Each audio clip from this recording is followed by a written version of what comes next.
अस्सलाम वालेकुम।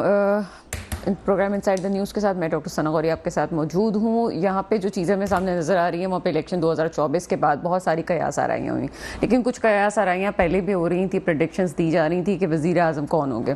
आपको याद होगा कि इलेक्शन से कुछ दिनों पहले ही एक इश्तहार छपा और उस इश्तहार में वज़ीर आज़म नवाज शरीफ के नाम की मोहर थी। फिर ये बहुत तनकीद हुई, बाज़ लोग समझे कि जनाब पहले ही ऐलान हो गया, लेकिन पार्टी के पास कुछ बजट होता है जो कि एडवर्टाइजमेंट की मद में रखा जाता है इलेक्शंस में, तो वो कहीं ना कहीं तो खर्च करना था, तो जनाब वहाँ पे कर दिया गया।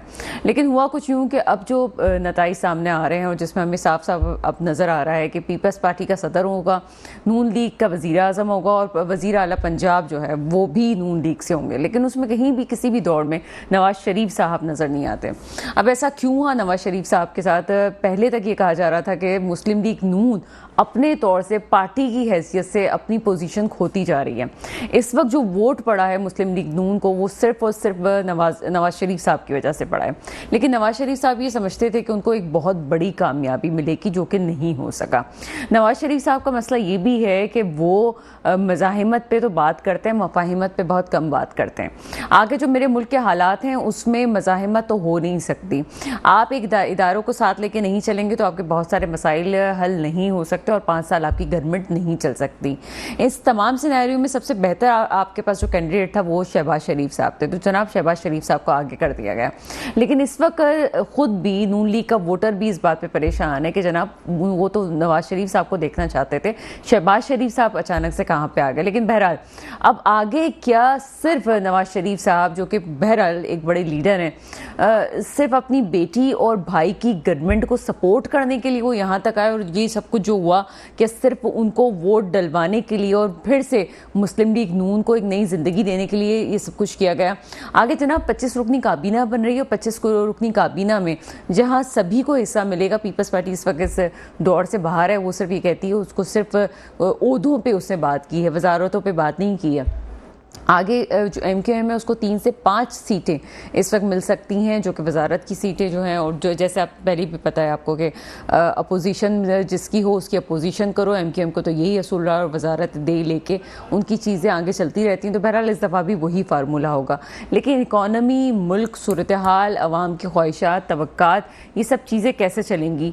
क्या पीपल्स पार्टी को साथ मिलाना सिर्फ इस बात की दलील है कि 5 साल एक गवर्नमेंट को टिके रहने में और अदम एतमाद की तहरीक ना लाने में पीपल्स पार्टी श्योरिटी देगी, इसके अलावा और कोई रोल नहीं होगा? तो आगे क्या 5 साल, अब हम सिर्फ एक 80 जो तादाद पे जो लोग जीते हैं उनकी एक कमज़ोर हुकूमत बनती हुई देखेंगे। तमाम मौज़ूआत पे बात करेंगे। मेरे साथ इस वक्त मौजूद हैं जनाब आसिफ बाजवा साहब, आपका ताल्लुक मुस्लिम लीग नून से है। सर, प्रोग्राम में आपको वेलकम करते हैं। बहुत शुक्रिया जी, thank you very much for calling. Asif Bajwa sahab, Muslim league नून का जो वोटर था उसकी नवाज शरीफ साहब से मोहब्बत, एक वालिहाना मोहब्बत है। अब इलेक्शन फेयर हुए नहीं हुए वो एक अलग सवाल है, उस पर हम बाद में बात करेंगे। लेकिन क्या आपको नहीं लगता कि इस वक्त अगर शहबाज शरीफ साहब का ऐलान कर दिया गया है तो ये तो वही बात हुई कि प्रोडक्ट कोई और दिखाई गई और सामने जो आई वो कुछ और थी?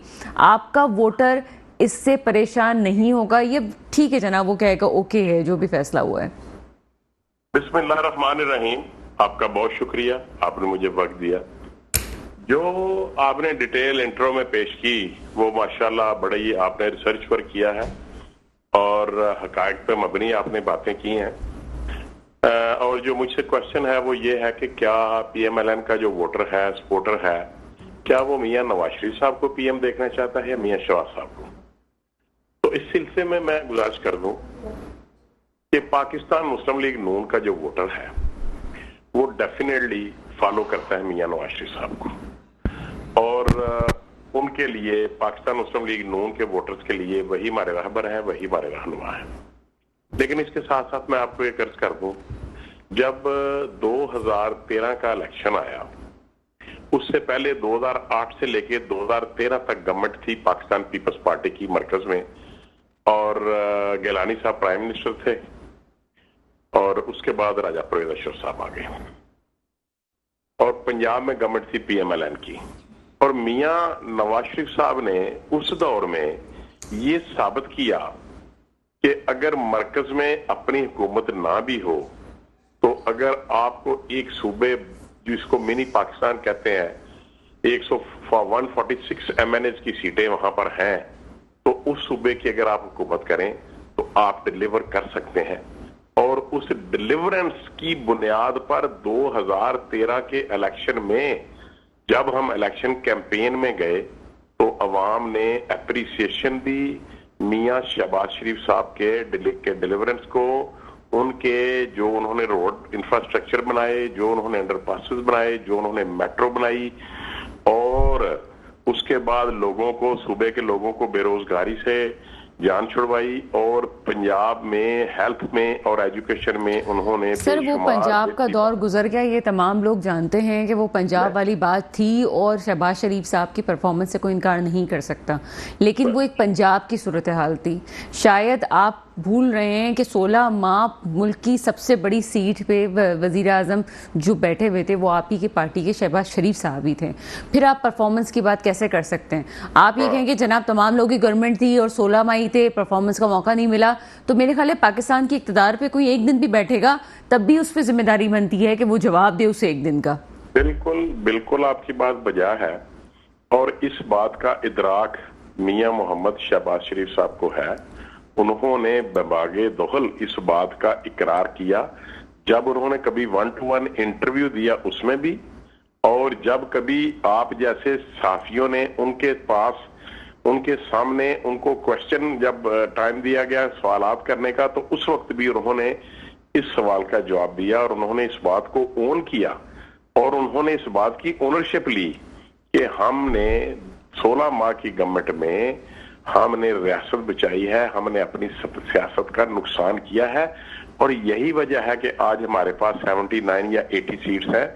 अगर हमारे पास, अगर हमने ऐसे सख्त फैसले ना किए होते जिसकी वजह से महंगाई बढ़ी, या जिसकी वजह से डॉलर कंट्रोल ना हुआ, या जिसकी वजह से सोने की कीमतें बढ़ी, बेरोजगारी में इजाफा हुआ और पाकिस्तान को डिफॉल्ट से बचा लिया गया, सिर्फ एक ही चीज पे फोकस था उस वक्त पीडीएम की गवर्नमेंट का, और उसमें कोई एक अकेली गवर्नमेंट नहीं थी, पाकिस्तान पीपल्स पार्टी भी शामिल थी, और मियां शहबाज शरीफ साहब का जब वो प्राइम मिनिस्टर थे, कोई आप एक ऐसा फैसला नहीं निकाल सकते जिसको उन्होंने कैबिनेट से पास ना करवाया हो, और जो भी सख्त फैसले हुए पूरी की पूरी काबीना ने, आई मीन टू से पीडीएम की तमाम जमातों ने उसको ऑन किया, और उस वजह से हमें उस बात का नुकसान भी हुआ। सर मैं ये बात आप भी जानते हैं, मतलब अब तो खुल के बात कर देनी चाहिए, आपके हक में नताइज आ गए हैं। पाकिस्तान की तारीख में कभी 87 लोगों की काबीना रही नहीं है। ये सिर्फ इसलिए हुआ कि 16 माह किसी एक पार्टी को पीछे करना था और आप लोग सबको मिलकर बैठना था। ये डिफ़ॉल्ट वाली बातें भी सर एक तरफ हैं, ठीक है जनाब, जमहूरियत का तसलसल ज़रूरी होता है, उस तसलसल वो अगर नहीं होगा तो IMF आपकी तरफ पलट के नहीं देखेगा, आप लोग सबकी ज़रूरत थी है। लेकिन इस वक्त ये सवाल पैदा होता है कि उस वक्त तो आपको सबको खुश करना था, तो वजारतें बांटी गई हैं, जिसने जो वजारत मांगी वो नहीं भी थी तब भी निकाल के दी गई है, तो आगे भी तो वही हो रहा है, चाहे आप इसको हाइब्रिड निज़ाम 2 कहें या PDM 2 कहें, सामने आए ना आए वो पार्टीज, लेकिन किसी ना किसी तरह वो पार्टीज तो आपको अभी से ब्लैकमेल करना शुरू हो गई हैं। असल आपकी बात का लुबे-लुबाब यही है कि आप लोग ब्लैकमेल हुए हैं 16 माह, तो आगे भी आप 5 साल ब्लैकमेल होंगे इस तरह। तो मैं अर्ज करता हूँ, बिल्कुल आपने, बिल्कुल आपकी बिल्कुल रिसर्च चाहिए, आपने बहुत अच्छे तरीके से कंडक्ट कर रहे हैं प्रोग्राम को। मैं आपको अर्ज करूँ कि अभी रिसेंटली यके बाद दीगरे हमारे हमसाया मुल्क तुर्की में 2 इंतखाबात हुए, और उसके साथ मैं आपको एक अर्ज कर दूं कि यूरोप का एक मुल्क है जिसको स्पेन कहते हैं। स्पेन में गुज़िश्ता 3 सालों में 3 इंतखाब हो चुके हैं और तीनों दफा कोalition गवर्नमेंट बनी है, लेकिन आज भी तारीख गवाह है और तारीख के औराक पे ये लिखा जा चुका है कि कोalition गवर्नमेंट ने हमेशा एक दूसरे को ब्लैकमेल किया है, और रिसेंटली गुज़िश्ता 3 सालों में 3 इंतखाबात हुए हैं, लेकिन स्पेन की जो मईशत है उसको संभाला नहीं दे सके। उसकी वजह यह है जो आपने फरमाई कि ब्लैकमेलिंग है, तो इस बात से हम फरार हासिल नहीं कर सकते कि ब्लैकमेलिंग तो होगी, लेकिन अब ब्लैकमेलिंग के साथ साथ मैं आपको एक अर्ज कर दूं कि PMLN की क़यादत का भी इम्तहान है, और हमें इस जो हमें जो पुल सिरात पे से गुजरना पड़ेगा हम इंशाल्लाह गुजरेंगे। और 16 माह वाली गवर्नमेंट जो है उस तरीके की गवर्नमेंट हम नहीं करेंगे, इंशाल्लाह डिलीवरेंस पे आएंगे। आसिफ बाजवा साहब, इस हकीकत को क्या आप मानते हैं कि अगर ये साल इस दफा डिलीवर नहीं किया मुस्लिम लीग नून ने तो आगे उसकी बका मुश्किल हो जाएगी? बिल्कुल बिल्कुल, आपकी बात बहुत दुरुस्त है। अगर हम डिलीवर ना कर पाए तो जिस तरीके से हमारी ये जो 2024 के इलेक्शन में राणा सनाउल्लाह साहब, खुर्रम दस्तगीर साहब और जावेद लतीफ साहब, ख्वाजा साद रफीक साहब, आबिद शेर अली साहब और इस तरह के हमारे कई बड़े बड़े नाम हैं जो बड़े बड़े ताकतवर थे अपने हलकों में, और लोग ये समझते कि ये किसी भी सूरत ये हारने वाले नहीं है। लेकिन अवाम ने उनको अगर वोट नहीं दिए तो अगर हम इन 16 माह में अवाम को डिलीवर ना कर सके तो यकीनी तौर पे आने वाला वक्त जो है वो हमारे लिए कड़ा होगा और हम मुश्किलात में गिरते जाएंगे। इसके लिए हमें सख्त मेहनत करना होगी और हमें मियां नवाज शरीफ साहब की क़यादत में मियां शहबाज साहब को और मरियम बीबी को और पूरी कैबिनेट को हमें सख्त मेहनत करके। अच्छा, एक बात का मुझे जवाब दीजिएगा आसिफ बाजवा साहब, अपने लीडर से हर कोई मोहब्बत रखता है, अकीदत रखता है, आप भी अपनी लीडर से अकीदत रखते हैं। ये नवाज शरीफ साहब का वजीर आजम ना बनना, क्या आप समझते हैं कि उनका अपना फैसला हो सकता है, या पीपल्स पार्टी का वो बयानिया जिसमें बिलावल भुट्टो साहब बार बार ही कहते रहे कि नवाज शरीफ साहब वजीर आजम नहीं बनेंगे, उस बयानिए को सेकंड किया गया है ब्लैक मेलिंग में, या आप ये समझते हैं कि पार्टी के अंदर से ही खेल खेल दिया गया और नवाज शरीफ साहब को पीछे कर दिया गया?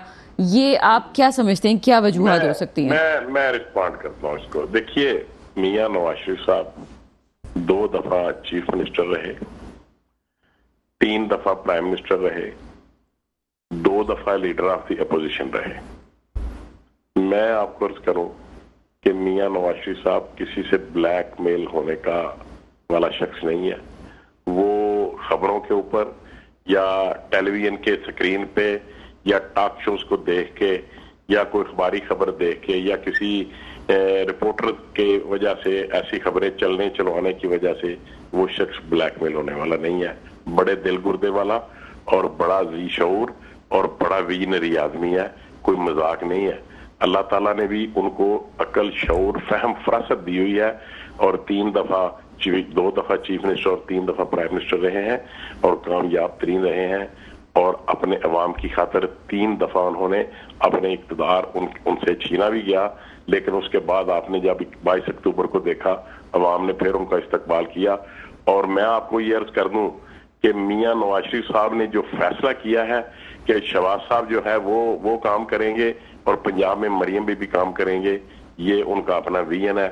और मैं आपको बड़े वसूख से कह सकता हूं, मुझे बहुत पुर उम्मीद हूं, ना सिर्फ पुर उम्मीद हूं बल्कि मैं पुर यकीन हूं कि ये जो आने वाली हुकूमत है इंशाअल्लाह ये तारीखी होगी और पाकिस्तान। अच्छा सर, चले मैं आपकी 3 ऑप्शंस में से आपने ये ऑप्शन जो है उसको अपने ऊपर आप लेके आए कि नवाज शरीफ साहब का अपना विजन था ये। तो विजन में एक जो इतने मतलब एक सीनियर सियासतदान और पाकिस्तान के एक बड़ा सियासतदान जो है लीडर, वो अगर ये फैसला करता है तो ये फैसला इसलिए भी तो हो सकता है कि वो एक सीट जो कि उनके ख़ानदानी तौर पे भी वो सीट उनको मिलती जा रही थी, फिर भी उस सीट से वो हारे हैं। फिर आपने कुछ रहनुमाओं का जिक्र किया कि जो आपके बड़े पक्के रहनुमा थे, बड़े पक्के साथी थे, कारकुन थे, उन तमाम को सीट्स नहीं मिली हैं। तो इखलाकी तौर पे भी उन्होंने ये समझा होगा कि मुझे इस दौड़ से पीछे हट जाना चाहिए और मुझे आगे की तैयारी करनी चाहिए। ऐसा ही सर?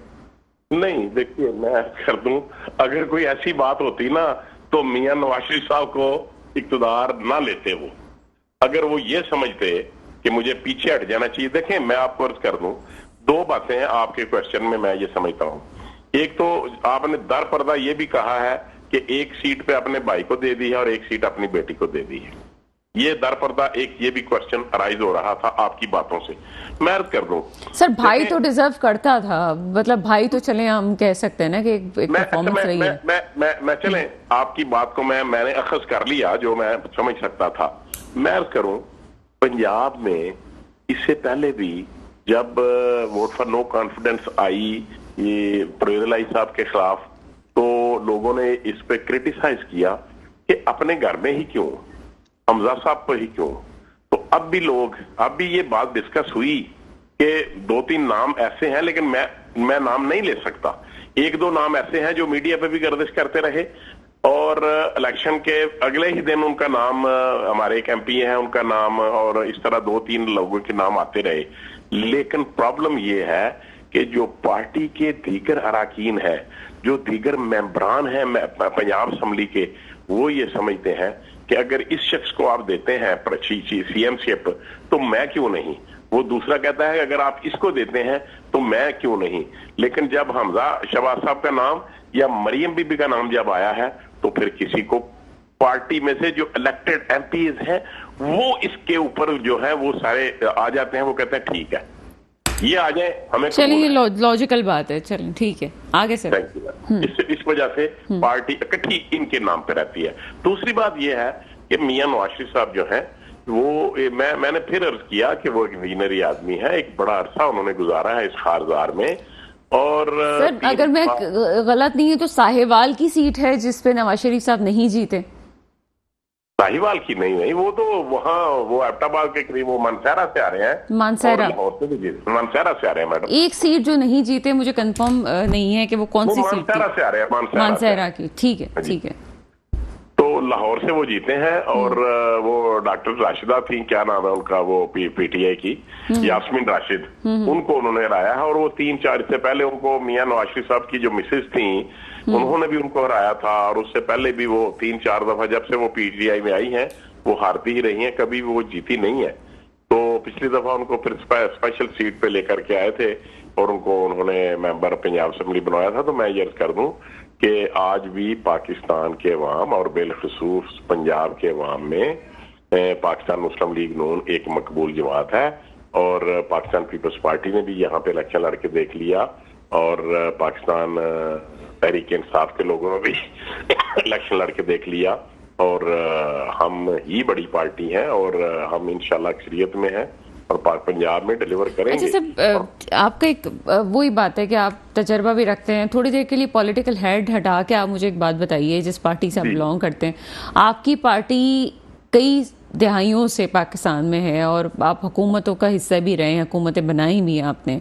एक नई पार्टी आती है और नई पार्टी में इसलिए कहूँगी कि एक ही दफ़ा इक़्तिदार में रही है, वो भी 3 साल 7 महीने।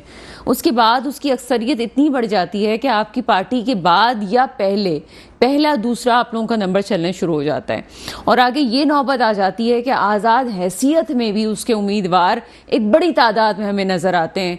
ये अलार्मिंग नहीं है दूसरी पार्टीज के लिए, या आप कहते हैं खुश आइंदे चलें जनाब कोई पार्टी आ रही है? जी बिल्कुल, मैं इसको ये नहीं समझता कि ये खुश आइंदा है, ये हमारे लिए अलार्मिंग है और हमें ये सोचना पड़ेगा, हमें अवाम को ये बताना पड़ेगा, अपनी यूथ को ये बताना पड़ेगा कि अगर आप इस तरीके के मुल्क में रहना चाहते हैं जिसमें अनारकी हो, जिसमें कोई रिस्पेक्ट ना हो, जिसमें आज की बात को यू टर्न ले लिया जाए और कल उसके एडवर्स बात की जाए, जिसमें मुखालफिन को झूठा कहा जाए, चोर कहा जाए। देखें आज देखें ना, पाकिस्तान तहरीक इंसाफ ने एक नई राह मुतय्यन कर दी है सियासत में कि वो किसी के साथ ना उन्होंने पहले बात करना पसंद की और ना, देखें पूरी दुनिया में जमहूरियतें चलती हैं, पूरी दुनिया में इलेक्शन होते हैं, पूरी दुनिया में लोग इलेक्शन कंटेस्ट करते हैं, लेकिन जब लोग पार्लियामेंट में पहुंचते हैं तो फिर लोग अपने मुल्क की बात करते हैं, फिर लोग अपने अवाम की बात करते हैं। लेकिन यहाँ पर एक ऐसा कल्चर मुतारफ करा दिया गया चेयरमैन पीटीआई ने कि जिसमें दूसरे लोगों को चोर डाकू, ये देखें आज कौन चोर है? आज वो जो जिसको ये चोर कहते थे, जिसको कहते जी मैं सर्टिफाइड सादिक और अमीन हूं, वो चेयरमैन पीटीआई कहते थे और हमें चोर कहते थे। आज हमारी चोरी किधर गई? क्या चोरी बरामद हुई? क्या चोरी? सब झूठ साबित हुआ, सब झूठ का फलंदा साबित हुआ। आज तो हमें चोर कहने वाले जेलों के अंदर है, आज तो वो साइफर लहराने वाले जेलों के अंदर है, आज तो 9 मई का वकूआ करने वाले जेल के अंदर है। तो ये मैं आपको अर्ज कर दूं, जब ये हमारे ऊपर जिम्मेदारी है, ये हमारे लिए अलार्मिंग है कि हमने नई नस्ल को इस गर्दाब से में फंसने से बचाना है। सर और नई नस्ल को भी बचाना है, ये बात आप भी जानते हैं कि जो आने वाली गवर्नमेंट है अगर उसने कोई अच्छे काम करे भी तो वो बहुत लॉन्ग टर्म प्लानिंग होगी। अचानक से तो समर नहीं मिलने वाला आवाम को, जो हालात हैं इकोनॉमी के। नहीं, और सबसे फिर पहले आपकी पार्टी में मुझे ये बताइए कि इसहाक डार साहब और आईएमएफ की कोई बनती नहीं है। ये बड़ा एक अच्छी हकीकत तो नहीं है, लेकिन एक बड़ी हकीकत है कि इसहाक डार और आईएमएफ के जो चीज़ें हैं वो कभी अच्छी साबित नहीं हुई हैं फैसलों के लिहाज से। तो आप मुझे ये बताएं कि आपकी पार्टी में फिर कौन है, क्योंकि मिफ्ता साहब को आपने साइडलाइन कर दिया है। अच्छा मुझे ये बताएं कि ये आपने कैसे बात परज्यूम कर ली कि इसहाक डार साहब की और आईएमएफ की बनती नहीं है। सर कुछ चीज़ें रिवील हम भी नहीं कर सकते स्क्रीन पे, लेकिन कनाडा अमेरिका में सर हमारे भी जो आईएमएफ वाले हैं उनसे भी हमारी भी बातें होती हैं, और चीज़ें जो हमने सामने लाए हैं और उसमें हमने पहले जो फैसले सर देखे हैं उसमें अचानक से एडवेंचरिज्म नहीं हो सकता। एडवेंचरिज्म हमने देखा इसहाक डार साहब की बातों में, लेकिन वो जाहिर सी बात है अवाम के लिए तो नहीं था वो सब कुछ ठीक। लेकिन मिफ्ता इस्माइल साहब भी आपको छोड़ के चले गए, फिर और बहुत सारी चीज़ें ऐसी हैं कि अंदरूनी इख्तलाफ। मुझे सिर्फ इतना बताइए कि क्या इसहाक डार के अलावा कोई और ऑप्शन होंगे?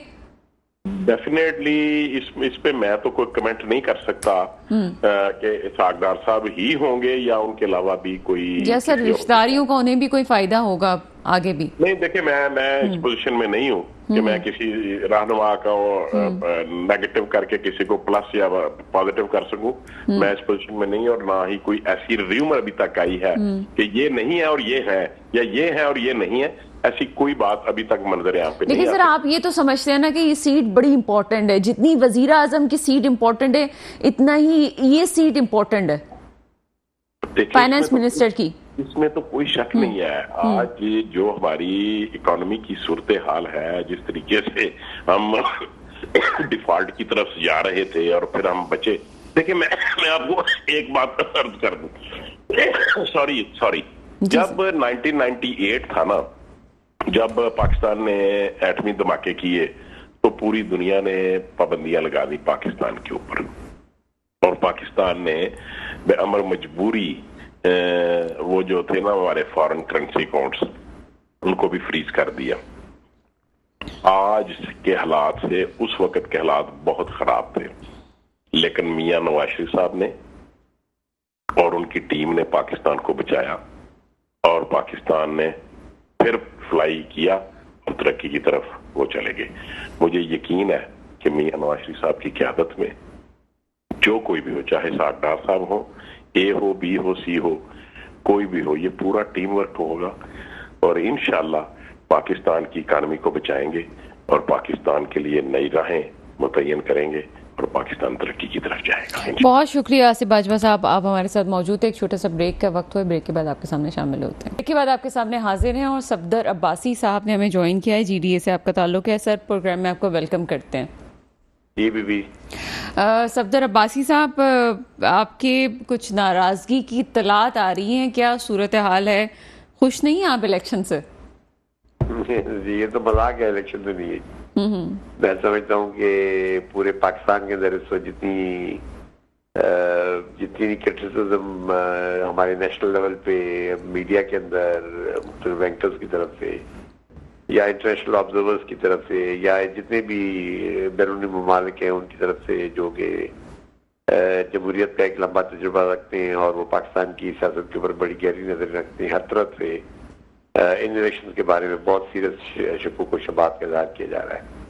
और मैं समझता हूँ जहाँ तक सिंध का ताल्लुक है वहाँ तो ये कि वन वे ट्रैफिक चली है और वर्चुअल बुलडोज किया गया है। हमारे तो 4 डिवीजन जो है, हैदराबाद, शहीद बेनज़ीराबाद, मीरपुर खास, लाड़काना और सक्खर, ये जो 5 डिवीजन के अंदर तो बिल्कुल बुलडोज किया गया है और अपोजिशन तो बिल्कुल वाइप आउट हो गई यहाँ से।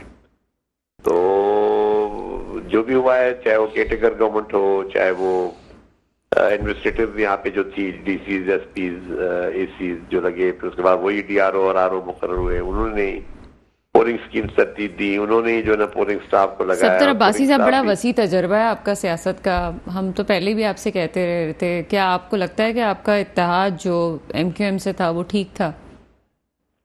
वो बिल्कुल बिल्कुल ठीक था जी। हमने एक सीट इत्तेहाद नहीं था, सीट एडजस्टमेंट थी, वो हमने अपने उस पे की, उस पे हमें कोई वो मतलब हमें कोई खफगी भी नहीं है। लेकिन ये कि जो कुछ इलेक्शन के अंदर हुआ है वो अगर मेरे शम्स है, मैं कोई उसके बारे में जो भी मैं तबसरा करूं वो जाती मेरी राय होगी। लेकिन इस वक्त जो राय नेशनल लेवल पे बन रही है वो यही है कि जी ये इलेक्शन जो ना धांधली नहीं, धांधला हो गया लोगों के साथ। सर धांधला मैं आप कह रहे हैं कि हुआ है, लेकिन ये आप सिंध की सतह पे समझते हैं या पूरे पाकिस्तान में समझते हैं? कराची में तो पाकिस्तान में जी, सर कराची में तो चीख चीख के हमें ये धांधली नजर आ रही है, लेकिन पूरे पाकिस्तान में आप समझ रहे हैं कैसा हुआ है?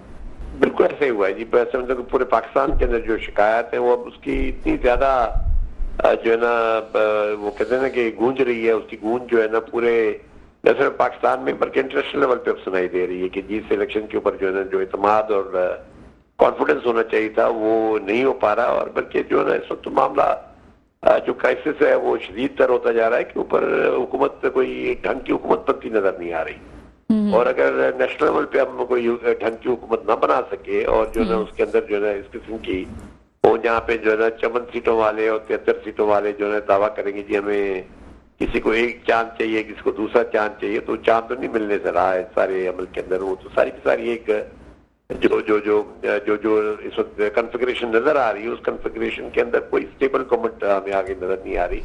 और सर अभी तो वक्त है। क्या आपका पीटीआई से कोई राब्ता हुआ उनकी क़यादत से? क्योंकि उन्हें भी एक जमात का नाम तो चाहिए, कोई मिलना तो है उन्हें किसी के साथ भी। देखिए जी, अगर पीटीआई के साथ हमारा जो इत्तेहाद था गुज़िश्ता 2018 के बाद, तो हमने उसको जारी रखा। हालांकि खान साहब के खिलाफ जो वोट ऑफ नो कॉन्फिडेंस आया उसके अंदर भी हमने खान साहब को सपोर्ट किया। और उसके बाद फिर हमारा इख्तलाफ ये था कि जब खान साहब ने नेशनल असेंबली छोड़ने की बात की तो हमारे हालांकि सिर्फ 3 मेंबरान थे, हम अलायंस में थे पीटीआई के साथ, लेकिन हमारे 3 मेंबरान ने सिर्फ ये उनसे दरखास्त की थी कि अगर आप पार्लियामेंट छोड़ेंगे तो उससे बहुत ज्यादा नेगेटिव नताइज निकलेंगे। तो मैं समझता हूँ आज पीटीआई की अपनी क़यादत भी कबूल करती है कि जी उसके बड़े नेगेटिव नताइज निकले उनकी असेंबली की छोड़ने की वजह से। ये इख्तिलाफ हुआ था, जिसके बाद जो है ना वो असेंबली छोड़ गए, हम असेंबली के अंदर रहे। और फिर जब ये नए और जब नई गवर्नमेंट बनी तो वाहिद 3 हमारे मेंबर थे, बाकी तो सारे पीटीआई को छोड़ के आने वाले। इसीलिए ही ये क्वेश्चन पूछ रही हूँ क्योंकि मैं ये जानती हूँ कि आपने पीटीआई का साथ नहीं छोड़ा था उस वक्त भी, तो क्या पीटीआई की क़यादत से कोई इस तरह से बातचीत हो रही है आप लोगों की? क्योंकि अभी भी वक्त है कि चीजें पलट सकती हैं। देखिए जब इस वक्त सब क्योंकि देखें पीटीआई की इस वक्त क़यादत तकरीबन जो है ना जेलों में जो खास तौर पे जो पार्टी को लीडरशिप है वो इस वक्त जो है ना अवेलेबल भी नहीं है। लतीफ खोसा साहब चूंकि इस वक्त खान साहब के काफी क्लोज है, लतीफ खोसा साहब अब इलेक्टेड एमएनए भी हैं, उन्होंने रब्ता किया, मुझसे भी उनकी बात हुई थी, पीर साहब से भी उनकी बात हुई है। उन्होंने पीर साहब को जो है ना जो इतलात है वो ये कि उन्होंने पीर साहब का शुक्रिया अदा किया है खान साहब की तरफ से कि जी आप लोगों ने उस जमाने में भी खान साहब के खिलाफ अदम एतमाद के वोट में खान साहब को में हिस्सा नहीं लिया था और खान साहब के खिलाफ आपने उस वोटिंग में हिस्सा नहीं लिया था। उसका उन्होंने जो पीर साहब से शुक्रिया भी अदा किया और उसके बाद जो है ना वो आगे कॉपरेशन की बात की है। पीर साहब ने यही उनको कहा कि जी हमने तो उस वक्त भी इत्तेहाद नहीं तोड़ा था, वो तो ये था कि आप पार्लियामेंट छोड़ के चले गए, जिसकी वजह से फिर हमें दायरे अपने फैसले करने पड़े और अपने फैसले जो भी हुए हैं। अगर आप जो इस इलेक्शन के हवाले से अगर आप लोगों का भी यही ख्याल है कि जी ये इलेक्शन एक रिग्ड इलेक्शन है और इसके जो ना कोई जो ना इसकी रिगिंग की जो लेवल है वो बहुत ही बड़ी है, तो हम इस अमल के अंदर दीगर जमातों से भी बात कर रहे हैं, हम आपसे भी बात कर सकते हैं। तो इस हद तक बात हुई है। और फिर खोसा साहब की हमारी और मेरी उनकी जाती एक दोस्ती कह लें या एक जाती उनके साथ जो है एक रिश्ता भी है उस हवाले से, क्योंकि हम पीपल्स पार्टी में साथ रहे हैं। तो मेरी बात उनसे हुई थी तो मैंने उनको ये कहा कि भैया कि हम एक दूसरे के साथ कोऑपरेट कर सकते हैं, कम से कम ये जो इलेक्शन है, ये इलेक्शन जो है ना इसके बारे में बहुत ही नेगेटिव राय है पूरे मुल्क के अंदर, तो हम अगर कहीं कोऑपरेट एक दूसरे कर सके इसको एनल करने और नई इलेक्शन करवाने में, तो हम यकीनन जो है ना आपसे बातचीत जारी रखेंगे। लेकिन ज़ाहिर वक्त है, अभी देखते हैं कि आगे क्या मामलात बनते हैं। हमारा पहला धरना मेरे ख्याल है सर वो 22 तारीख तक का तो वक्त है अभी भी आप वजीर आजम के हवाले से। पहले तो हमारी अपनी कॉल है जी, 16 तारीख को हमने यहाँ पे ग्रैंड डेमोक्रेटिक अलायंस की क़यादत में पीर साहब ने फैसला किया कि जी हम यहाँ जामशोरों में और हैदराबाद के दरमियान जो है ना हम धरना देने जा रहे हैं 16 तारीख को। और बहुत बड़े पैमाने पे मैं देख रहा हूँ कि मोबिलाइजेशन है। लोग जो है ना अपनी जो उनकी वोट के ऊपर जो है ना एक डाका पड़ा है उसका जो है ना उसके खिलाफ एहतजाज के लिए लोग निकल रहे हैं। और हम 16 तारीख को यहाँ जुमे के दिन जामशोर और हैदराबाद के दरमियान एक बहुत बड़ा इज्तिमा होने जा रहा है जो कि रद्द करेगा इस सारे इलेक्टोरल प्रोसेस को। खास सर कोई और जमात आपके साथ है इस धरने में? ये इससे हमारी, जिससे मैंने आपका हमने बातचीत की दीगर जमातों से भी, जेयूआई ऑलरेडी जेयूआई हम कॉपरेट कर रहे हैं। जो भी उनके सिंध के अंदर धरने हो रहे हैं उसके अंदर हम जीडीए के लोग जो है उनके पास जा रहे हैं। तो वहाँ पे एक दूसरे कॉपरेशन में इलेक्शन में भी हमने एक दूसरे के साथ सीट एडजस्टमेंट की थी। मुझे यकीन है कि जेयूआई की क्यादत जरूर इस धरने में आएगी। जमात इस्लामी के पास कल हम गए थे, हाफिज नईम साहब ने यकीन दिलाया कि जी हमारे भी दोस्त शामिल होंगे। दीगर जो हमारे अलायंस से डॉक्टर कादिर मक्सी या दीगर कॉम्प्रेस कुव्वतें या दीगर जो मैं समझता हूँ कि ये लड़ाई ज्यादा अब सिंध की एक आइडेंटिटी की भी निशानबंदी जारी है। क्योंकि हमारी अपील तो तमाम उन लोगों से, सिंध के नौजवानों से, खास तौर पे सिंध के सियासी वर्कर से, सिंध के इंटेलेक्चुअल से, सिंध के हमारे सहाफी बरादरी से, जितने भी लोग हैं हमारी उनसे अपील है कि आप आए और इसको रिजेक्ट करें इस सारे प्रोसेस को। और हमें बार एसोसिएशन की तरफ से, दीगर लोगों की तरफ से काफी ज्यादा हमदर्दी भी मिल रही है।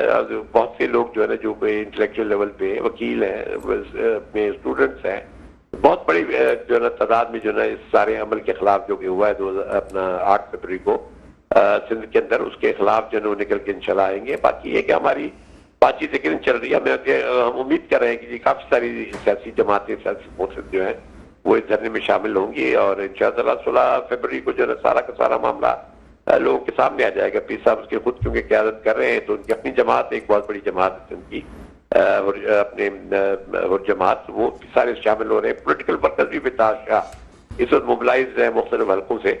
तो हम समझते हैं कि एक बहुत बड़ा इज्तिमा होने जा रहा है जी जामशोर हैदराबाद से। ठीक है। अच्छा सर, चूंकि सियासत में आपने उतार चढ़ाव देखे और नवाज शरीफ साहब के जहन को भी आप समझते हैं, उनकी जो हुकूमत का अंदाज है वो भी आप समझते हैं, इस वक्त एक जो फैसला सामने आ रहा है वजीर आज़म की कुर्सी से दूर होना, आप क्या समझते हैं कि वो खुद दूर हुए हैं, दूर किया गया है, पीपल्स पार्टी के मौक़िफ़ की तायीद हुई है, या एक और सवाल ये बनता है कि क्या जो फैसला साज हैं ताकतवर वो ये चाहते थे कि मज़ाहिमत और मफाहिमत वाले मामले में मफाहिमत को चूज़ किया जाए, मज़ाहिमत को पीछे कर दिया जाए? ये 3 ऑप्शंस में से क्या बात हो सकती है?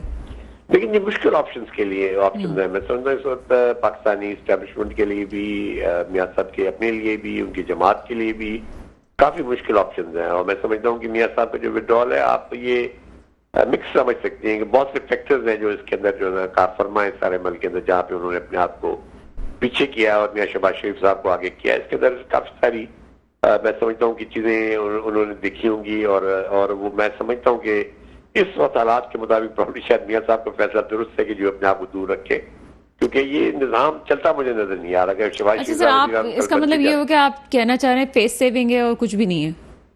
मेरे ख्याल में मुनासिब आपने लफ्ज इस्तेमाल किया है फेस सेविंग का।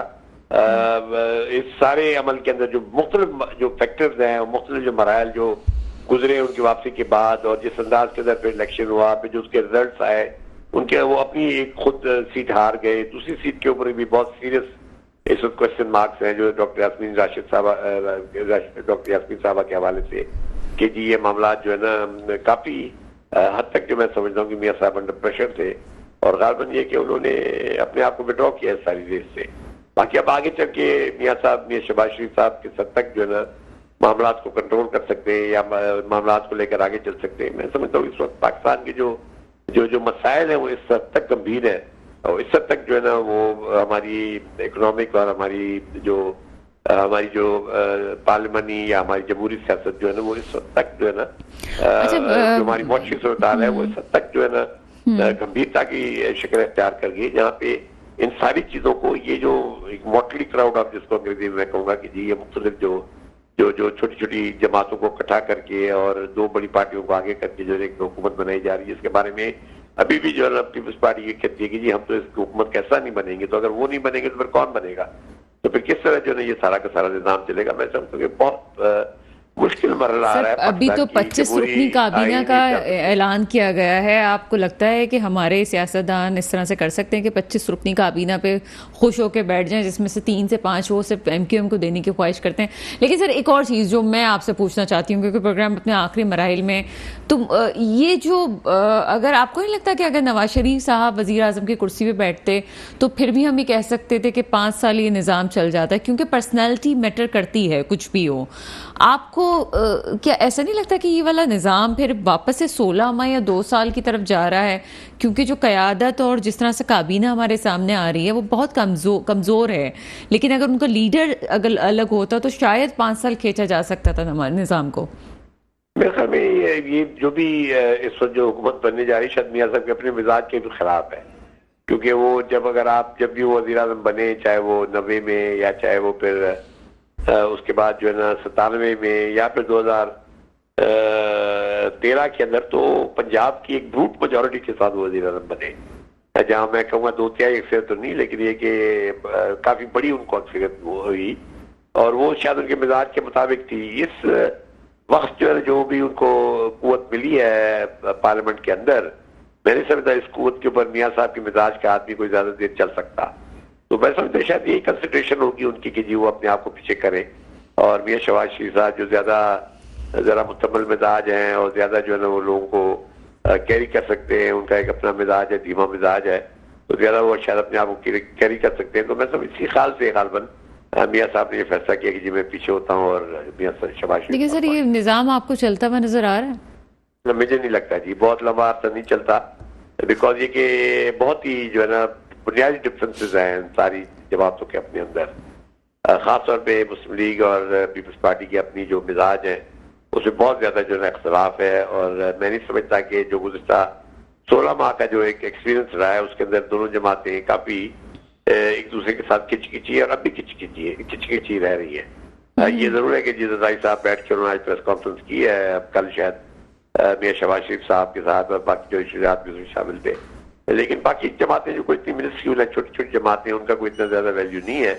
मेजर चीज ये है कि क्या पीपल्स मुस्लिम लीग, नून और पीपल्स पार्टी आपस में इकट्ठे बैठ के इस निजाम को आगे बढ़ा सकते हैं। इसमें मुझे मेरे काफी सारे सवाल निशान है जो कि इस समर के अंदर, लेकिन जैसे मैंने आपको कहा हम इस वक्त जो है बिल्कुल इसको वैसे GDA हम इस सारे प्रोसेस को ही हमने रिजेक्ट किया है और हम समझते हैं कि जी ये चीज नहीं चल सकती और आगे जब के वैसे भी हम किसी न किसी तरह अगर हमने अपने आईनी और जमहूरी सियासत को आगे रखना है तो हम वैसे भी नए इंतखाबात में जाएंगे किसी न किसी वक्त। तो वो बेहतर है कि अब हम फैसला कर लेंगे हमने कब इंतखाबात कराने, वरना ये बहुत ज्यादा सिस्टम जो है ना ये हमारे जो मुआशी इस वक्त जो हालात है उसको जो है ना सहारा नहीं दे सकता।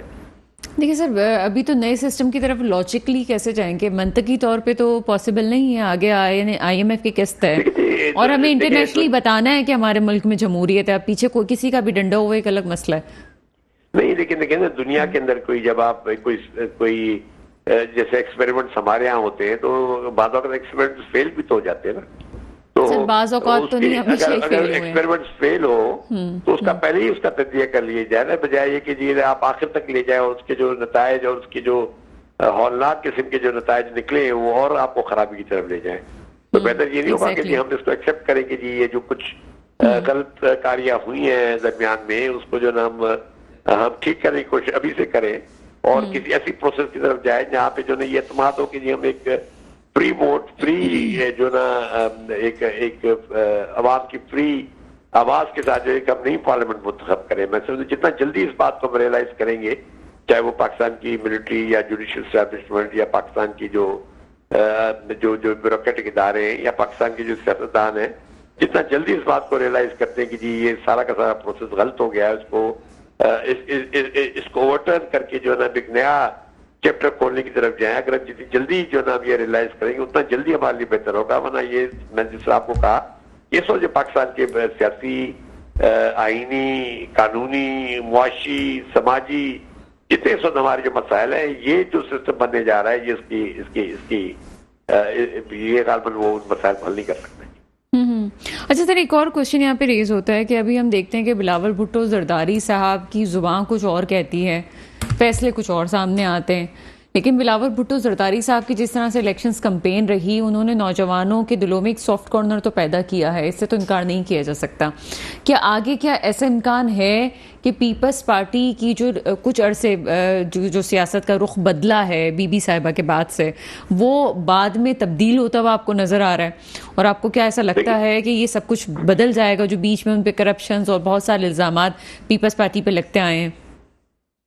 लेकिन इसमें कोई शक नहीं कि इस दफा बिलावल साहब ने एक बड़ी स्पिरिटेड कैंपेन में इसको कहूँगा चलाई। उन्होंने बहुत उन्होंने जो ट्रैवल किया अक्रॉस द कंट्री, वो केपी में गए, वो पंजाब में गए, वो बलूचिस्तान गए, वो सिंध के अंदर उन्होंने काफी किया। स्पिरिटेड कैंपेन थी, लेकिन जो बुनियादी चीजें पीपल्स पार्टी जो है ना उसकी क्या रियलाइज नहीं कर पाती कि जरदारी साहब के जो गुज़िश्ता डोमिनेशन है 15 साल की पार्टी के ऊपर, उसने पार्टी को बहुत ज्यादा पीछे धकेल दिया है, खासतौर पे सिंध के अलावा दीगर सूबों के अंदर। देखें, जब भी अगर कभी भी बिलावल साहब इस बात को एस्पिरेशन अगर उनकी है कि जी उन्होंने वजीर आजम बनना है, या वो ये समझते हैं कि जो उनको वजीर आजम की कुर्सी पे पहुंचना है, तो जब तक वो पंजाब में अपना वोट बैंक बहाल नहीं करते तब तक ये मुमकिन नहीं है। इस दफा उन्होंने जाके एक पंजाब के अंदर लाहौर के अंदर सीट भी लड़ी, लेकिन at the end of the day 15,000 vote लिए, तो वो एक बहुत मिनिस्क्यूल वोट है। जबकि बाकी सूबे के अंदर जो है ना गालबन 5 या 6 सीटें पीपल्स पार्टी को मिली, और वो भी वो सीटें जो गालबन मौरूसी सीटें हैं, जिनको लोग जो है ना महमूद नूर साहब हैं या यूसुफ गिलानी साहब हैं या अपने हमारे नॉर्मल इफ्तार अहमद हैं, ये मौरूसी सीटें हैं जो कि वो लोग बड़ा अरसे दराज से जीते चले आ रहे हैं किसी किसी हवाले से। तो सारे अंदर देखिए, जब तक बिलावल साहब ये रियलाइज नहीं करते कि जी गुज़िश्ता 15 साल की जो पॉलिसीज रही हैं पार्टी की, उन्होंने खासतौर पर पंजाब के अंदर जो है पार्टी के वर्कर को, कारकुन को, पार्टी के वोटर को पार्टी से दूर किया है, और मोहतरमा की शहादत के बाद जो है बहुत बड़ा वैक्यूम क्रिएट हुआ लीडरशिप का, वो जब तक इस बात को रियलाइज नहीं करते और फिर करेक्टिव एक्शन नहीं लेते, तब तक मैं समझता हूँ कि उनके लिए बहुत मुश्किल है कि वो पाकिस्तान की जो फेडरल पॉलिटिक्स है उसके अंदर रिटर्न करके वो दोबारा वज़ीर। लेकिन सर, अगर आपने जिस तरह से तायीद की बिलावल भुट्टो जरदारी साहब की सियासत की, उनका विजन जो है हमें थोड़ा सा मुख्तलिफ भी नजर आ रहा है। अगर ऐसा होता है कि वो चीज़ों को समझ जाते हैं, तो क्या आपका उनसे मिलना पॉसिबल है कि ठीक है जनाब, पाकिस्तान की बेहतरी की आपने भी बात की है, वो भी पाकिस्तान की बेहतरी पे बात करते हैं, उनका विजन भी हमें डिफरेंट नजर आ रहा है, आपका भी नजर आता है, तो क्या कोई मिलने की उम्मीद है? देखिए, एक हमारा जो डिफरेंस ऑफ ओपिनियन मेरे या नहीद साहबा का जो हमारा डिफरेंस था, वो हमारा पार्टी के चलाने के ऊपर था। हमारी 2 इश्यूज के ऊपर जो मेजर डिफरेंस क्रॉप अप हुए मोहतरमा की शहादत के बाद, उसकी बुनियाद ये थी कि हम ये समझते थे कि मोहतरमा की शहादत के बाद जो है एक सीरियस लीडरशिप का वैक्यूम है, जो न सिर्फ मुल्क के अंदर है बल्कि पार्टी के अंदर भी जो है वो एक लीडरशिप का बहुत बड़ा वैक्यूम आ गया। और दूसरी हमारी ये थी ख्वाहिश के हम जो है ना बीबी की जो उनका मर्डर था उसकी बड़ी सीरियस इन्वेस्टिगेशन करें। इन दोनों चीजों के ऊपर जो है ना पीपल्स पार्टी की उस वक्त की जो क़यादत थी वो फेल हुई, और हमारे डिफरेंसेस बढ़ते चले गए। हमने 2013 तक, जब तक मैं सेनेटर रहा 2012 तक, उसके बाद मैंने सेनेट के लिए अप्लाई नहीं किया। हमने मुस्तकिल जो है ना पार्टी के अंदर रह के उन चीजों को निशानदेही करने की कोशिश की कि जो गलतियां, लेकिन अनफॉर्चुनेटली उस तरफ कोई तवज्जो नहीं देगी, जिसकी वजह से फिर हम लोग एक दूसरे से दूर होते चले गए। और फिर मजबूरन इंसान को बाद औक़ात अपनी सियासी सर्वाइवल के लिए भी कोई ऐसे एक्शन लेने पड़ते हैं जो उनको जो इंसान जरूरी समझता है। तो बहुत सी एक्शन जो हमने उसके बाद लिए वो हमारी अपनी भी एक किस्म की सियासी सर्वाइवल की जंग बन गई। और आज अगर हम GDA में साथ खड़े हैं, पी साहब उसकी क़यादत कर रहे हैं, हमारे मोदी के दोस्त साथी जो इनका पहले भी पीपल्स पार्टी का बैकग्राउंड बहुत से दोस्तों का है जो पहले पाकिस्तान पीपल्स पार्टी में रह चुके हैं किसी न किसी औकात में, तो हम ये समझते हैं कि जी हम जो है ना इस सारे अमल के अंदर जो है ना हमने जो एक नया ये अलायंस को जन्म दिया है, और खासतौर पर सिंध के अंदर बहुत पजीराई हुई है सिलेक्शन के अंदर। मैं वैसे सेक्रेटरी जनरल की कह सकता हूँ कि GDA ने बहुत अच्छा परफॉर्म किया। कोई 25 लाख वोट लिए हैं, उसके अलावा जो इत्तेहादी थे या जो हमारी सीट एडजस्टमेंट हुई थी JUI के साथ, उन्होंने भी बहुत बड़ी तादाद पे जो है उन्होंने वोट लिए हैं। हमने बहुत सी सीटें ऐसी हैं जो मैं आइडेंटिफाई कर सकता हूँ। मैं ये भी शायद ना कहूँ कि जी हम कोई इलेक्शन स्वीप कर रहे थे, लेकिन बहुत सी ऐसी सीटें हैं जो कि कौमी असेंबली और सूबाई असेंबली की, जिसमें GDA या JUI की जो क़यादत थी वो बहुत आगे थी उन सीटों के ऊपर, पर उनका हारने का कोई जवाब नहीं बनता था। लेकिन बहरहाल जो भी रिजल्ट्स आए हम उनको एक्सेप्ट नहीं कर रहे। हम ये समझते हैं कि जी इस वक्त सरे 10 जो है ना, पहली बात तो ये कि एक्सेप्ट करें करे, ये पाकिस्तान का जो सिस्टम है वो एक्सेप्ट करे इस बात को कि जी ये जो इलेक्शन हुए हैं ये हमारे मसाइल का हल नहीं है, और ना ये कोई ऐसी गवर्नेंस, बेहतर गवर्नेंस की तरफ हमें लेके जाएंगे, ना ही ये ऐसी गवर्नेंस तश्कील देंगे जो कि नॉन कंट्रोवर्शियल हो। ये कंट्रोवर्सी बढ़ती चलती रहेंगी, बढ़ती चली जाएंगी, और एक दिन आएगा कि जी हम बादल है ना खास साहब, फिर हम उसी तरफ चले जाएंगे। वो फैसले फिर हमें करने पड़ेंगे जो शायद आज हम करने को तैयार हैं। चलिए, बहुत शुक्रिया। हमारे साथ सफदर अब्बासी साहब मौजूद थे, आसिफ बाजवा साहब मौजूद थे हमारे साथ प्रोग्राम में। चीज़ें जिस तरह से आगे जा रही हैं हम बेहतरी की उम्मीद कर सकते हैं। चीज़ें ऐसा हो सकता है कि धांधली हुई हो, लेकिन इतने बड़े पैमाने पे धांधली ये भी एक सवालिया निशान है। मेरे मुल्क पे वो हुक्मरान आए जो वाकई मेरे मुल्क के मुस्तकबिल की हिफाजत करें। इसके साथ ही प्रोग्राम का वक्त ख़त्म होता है। मुझे इजाज़त दीजिएगा। खुदा हाफिज़।